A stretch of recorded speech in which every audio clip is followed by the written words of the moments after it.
अध्याय 20 बेगमपुरा उर्फ लोहगढ़। 18वीं शताब्दी में विश्व भर में साम्राज्यवाद शासकों का राज था और इस सिद्धांत के चलते हुए जागीरदारी प्रथा यानी सामंती व्यवस्था हर देश में लागू थी, जिस कारण किसान और कमेरे वर्ग का शोषण जोरों शोरों से चल रहा था। सामंती व्यवस्था के चलते हुए राजा ही जमीन का मालिक था और किसान व कमेरा वर्ग केवल मुजारे की हैसियत से जमीन की काश्त करते थे। उपज का ज्यादातर हिस्सा राजा या उसके करींदे लोगों से कर के रूप में वसूलते थे।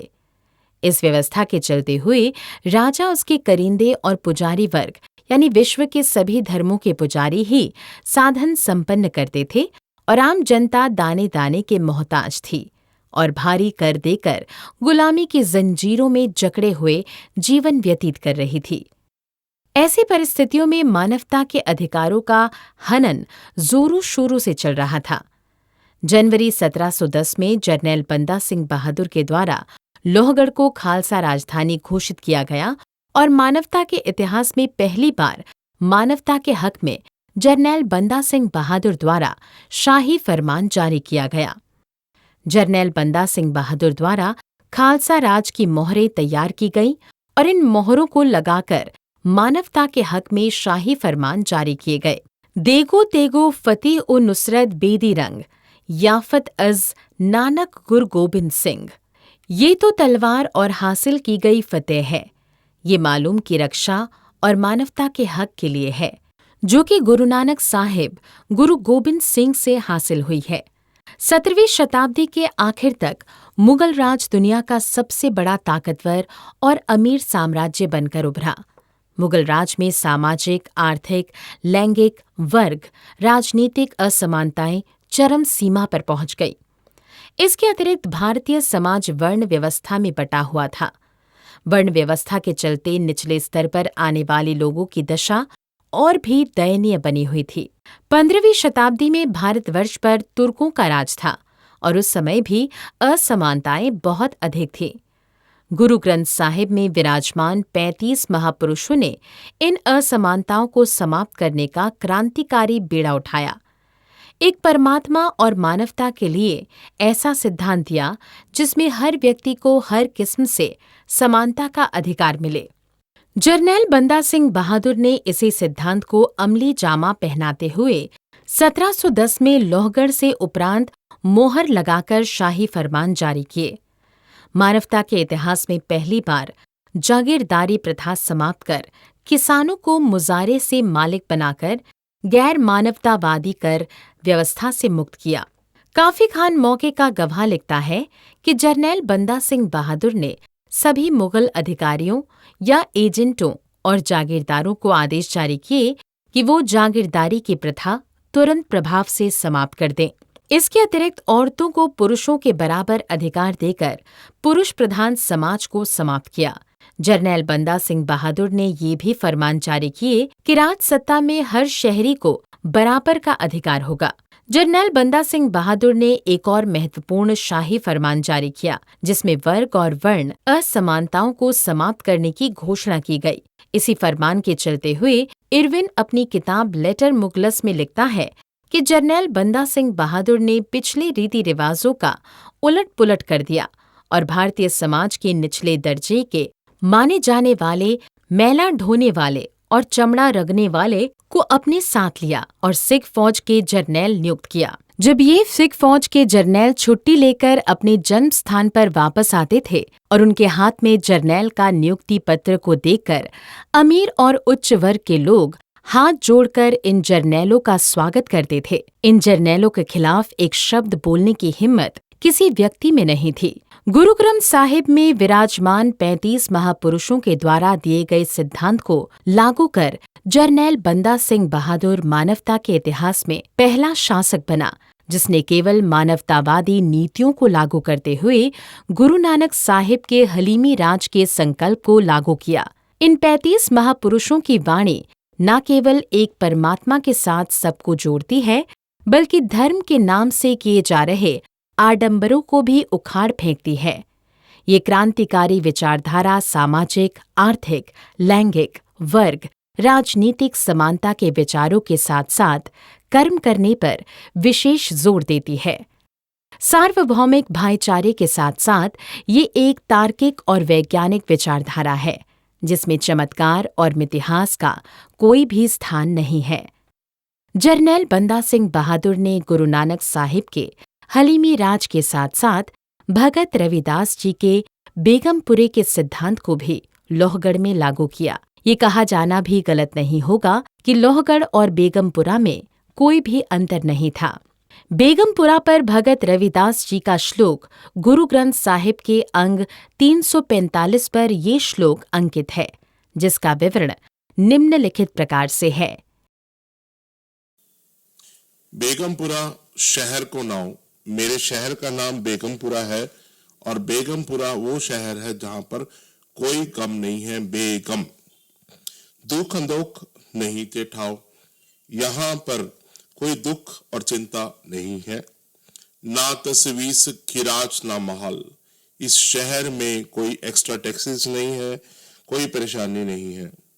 खौफ न खता न तरस जवाल, यहाँ खौफ नहीं है, खता नहीं है, कोई किसी प्रकार का डाउनफॉल नहीं है।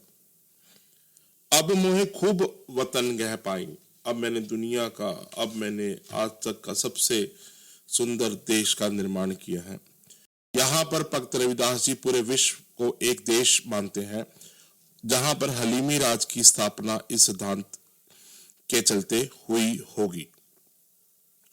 उहाँ खैर सदा मेरे भाइयों, यहाँ पर हमेशा शांति और सुरक्षा है सभी शहरी की। कायम दायन सदा पातशाही, यहाँ पर परमात्मा का हलीमी राज हमेशा कायम है और जो नियमित, स्थिर और सदैव रहने वाला है। दोम न सेम एक सवाई, यहाँ पर दूसरी तीसरी श्रेणी नहीं है और सब बराबर है।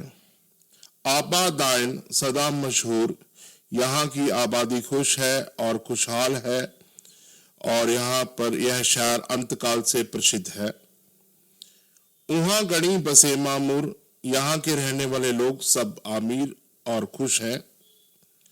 तो सैर करे सो पावे, यहाँ पर रहने वाले लोग स्वतंत्र है और हर प्रकार की गुलामी से मुक्त है और अपनी मनमर्जी से कहीं भी आ जा सकते हैं। महरम मैल ना को अटकावे, यहाँ के शहरियों को परमात्मा के होने का एहसास है और उनको परमात्मा के घर का रास्ते का भी ज्ञान है। कह रविदास खिलास तुम्हारा, भक्त रविदास जी कहते हैं कि यहाँ पर रहकर मुझको मुक्ति मिलती है। जो हम शहरी सो मीत हमारा, जो इस शहर का बाशिंदा है, जो इस वतन का बाशिंदा है, वो मेरा भाई बहन है। भाई बहन है। उपरोक्त वर्णित श्लोक की विचारधारा पर चलकर जरनैल बंदा सिंह बहादुर ने लोहगढ़ में हलीमी राज की स्थापना की। सन 1710 में इस क्रांतिकारी विचारधारा को लोहगढ़ से लागू किया गया और जम्मू से लेकर बरेली तक के क्षेत्र में हर प्रकार की असमानताओं को समाप्त करने के शाही फरमान जरनैल बंदा सिंह बहादुर ने जारी किए। ये क्रांतिकारी विचारधारा उस समय लागू की गई जब मुगल राज अपनी चरम सीमा पर था और इस राज का मुकाबला करने की शक्ति विश्व में किसी और साम्राज्य के पास नहीं थी। मानवता के हक में इतनी बड़ी क्रांतिकारी मुहिम को मौके के शासकों द्वारा छिपा दिया गया। इस सिख क्रांति का जिक्र इतिहास में बहुत छोटे स्तर पर किया गया है। सन 1787 में हुई फ्रांस की क्रांति को मशहूर किया गया और ये भी कहा गया कि समानता का सिद्धांत फ्रांस की क्रांति से आया है, जबकि फ्रांस की क्रांति किसानों के द्वारा फ्रांस के राजा और ईसाई धर्म के पुजारी वर्ग के खिलाफ की गई थी, क्योंकि वो जरूरत से ज्यादा किसानों के कर वसूल रहे थे। किसानों का जीवन निर्वाह करना मुश्किल हो रहा था। फ्रांस का राजा उस समय बहुत शक्तिशाली राजाओं में शामिल नहीं था और केवल कर व्यवस्था को लेकर फ्रांस की क्रांति में और कोई मुद्दा नहीं था। सन 1710 में लोहगढ़ में हुई सिख क्रांति के मुद्दे में कर व्यवस्था के अतिरिक्त सामाजिक, आर्थिक, लैंगिक, वर्ग, राजनीतिक समानता भी मुद्दे थे, जो कि मुगल राज के साथ साथ हजारों साल पुरानी वर्ण व्यवस्था को भी चुनौती दे रहे थे। 35 महापुरुषों की विचारधारा को छोड़कर विश्व में कोई ऐसी विचारधारा नहीं है जो मानवता को सामाजिक, आर्थिक, लैंगिक व एक राजनीतिक बराबरी देती है। संभवतः ये विचारधारा मानवता के हक में जरूर है, परंतु किसी भी लालची शासक के हक में नहीं है। इसलिए चाहे मुगल हों या अंग्रेज, सबने मिलकर इस विचारधारा को दबाने व छुपाने का प्रयास किया। 18वीं व 19वीं शताब्दी में पश्चिमी देशों में कई समाजशास्त्रियों द्वारा अलग अलग विचारधाराएं दी गईं, जिनमें से प्रमुख तौर पर Karl Marx, Auguste Comte, Herbert Spencer, Emmanuel Durkheim, Max Weber, Georg Simmel, Vilfredo पारेटो इत्यादि थे। इन समाजशास्त्रियों ने पूरे विश्व को समाजवाद व लोकतंत्र में विभाजित कर दिया। इन समाजशास्त्रियों द्वारा दिए गए सिद्धांत पूर्ण रूप से अधूरे थे और भगत रविदास जी के बेगमपुरा के सिद्धांत के आसपास भी नहीं थे। इन समाजशास्त्रियों के सिद्धांतों के फलस्वरूप केवल राष्ट्रवाद की भावना विकसित हुई और मानवता की दुख तकलीफ को खत्म करने के बारे में इन समाजशास्त्रियों को कुछ भी पता नहीं था। जैसे कि वर्णन किया गया है कि विश्व इन विचारधाराओं के चलते हुए समाज दो भागों में बंट गया, समाजवाद व लोकतंत्र, जिसके चलते हुए 2 विश्व युद्ध इन्हीं विचारधाराओं को लागू करने हेतु लड़े गए, जिसमें केवल मानवता की हार हुई। धीरे धीरे विश्व भर में पूंजीपतियों का बोलबाला हो गया और वो आज भी आम जनता का विश्व भर में शोषण कर रहे हैं। आज के समय में विश्व फिर 2 भागों में बटा हुआ है। पहला भाग विकसित राष्ट्रों का है और दूसरा भाग विकासशील राष्ट्रों का। ग्लोबलाइजेशन और फ्री ट्रेड प्रैक्टिस के नाम पर विकसित देश विकासशील देशों का शोषण करता है ताकि विकसित देश और अमीर बन सके। विकसित देशों में भी आज अभिजात वर्ग बाकी वर्गों का शोषण कर रहा है। इसके केवल मानवता के अधिकारों का ही हनन हो रहा है और जो भगत रविदास जी के बेगमपुरा के सिद्धांत से बिल्कुल विपरीत है। 17वीं शताब्दी तक वणजारे व्यापारियों का सिक्का पूरे विश्व भर में चलता था, जिसका विवरण पूर्व पृष्ठ नंबर 2 पर दिया हुआ है। गुरु ग्रंथ साहिब में अंकित भगत रविदास जी के श्लोक, जो वणजारो नाम को मेरा टांडा लदिया जाए रे, में वणजारों और टांडों का जिक्र करते हैं। पूर्व पृष्ठों में विस्तार पूर्वक दर्शाया गया है कि टांडा व्यवस्था न केवल भारतवर्ष बल्कि Europe, Africa, middle east, China, Russia इत्यादि पूरे विश्व भर में फैल चुकी थी। इस श्लोक का गुरु ग्रंथ साहिब में अंकित होने से ये भी साबित होता है कि गुरु ग्रंथ साहिब में विराजमान 35 महापुरुषों को विश्व भर की भौगोलिक, राजनीतिक, आर्थिक और सामाजिक स्थिति का पूरा ज्ञान था। इन सभी मापदंडों को ध्यान में रखते हुए एक परमात्मा और मानवतावादी विचारधारा पूरे विश्व को दी। जरनैल बंदा सिंह बहादुर ने इसी विचारधारा को लोहगढ़ से पूरे उत्तर भारत में लागू किया। जरनैल बंदा सिंह बहादुर ने लोहगढ़ से खालसा राज की नानकशाही सिक्के जारी किए। ये सिक्के जरनैल बंदा सिंह बहादुर ने अपने नाम से ना जारी करके गुरु नानक साहिब से गुरु गोबिंद सिंह साहिब और गुरु ग्रंथ साहिब में विराजमान सभी महापुरुषों को समर्पित किए थे। सिक्का जदबर हर 2 आलम, तेगी नानक वाहे बसत, फतेही गोबिंद सिंह शाही शाह, फजली सच्चा साहिबस्त, दोनों जहानों के सच्चे पातशाह की मेहर के साथ ये सिक्का जारी किया गया। गुरु नानक की तलवार से ये फतेह हासिल की गई है और हलीमी राज की स्थापना हुई है। अकाल पुरख के फजल के साथ शहंशाहों के शहंशाह गुरु गोबिंद सिंह को ये फतेह समर्पित है। सिक्के के दूसरी ओर लिखा था, ज़रबी अमानुल दहिर मुसवरत साहिर, जिनत अल तख्त खालसा मुबारक बखत। दुनिया की सुकून भरी जगह, जन्नत जैसे शहर, किस्मत वाले खालसा तख्त लोहगढ़ से जारी।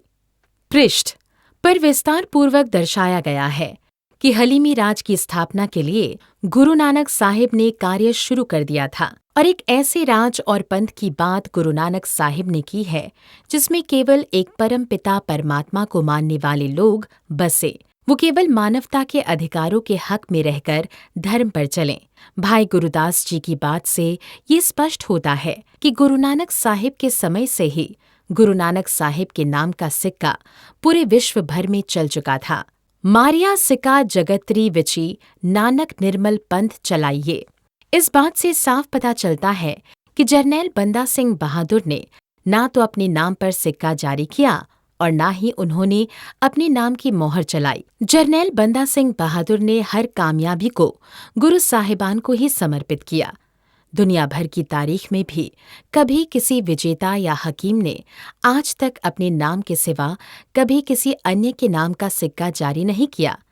जरनैल बंदा सिंह बहादुर स्वयं को हमेशा बंदाए गुरु, भाव गुरु का बंदा कहा करते थे।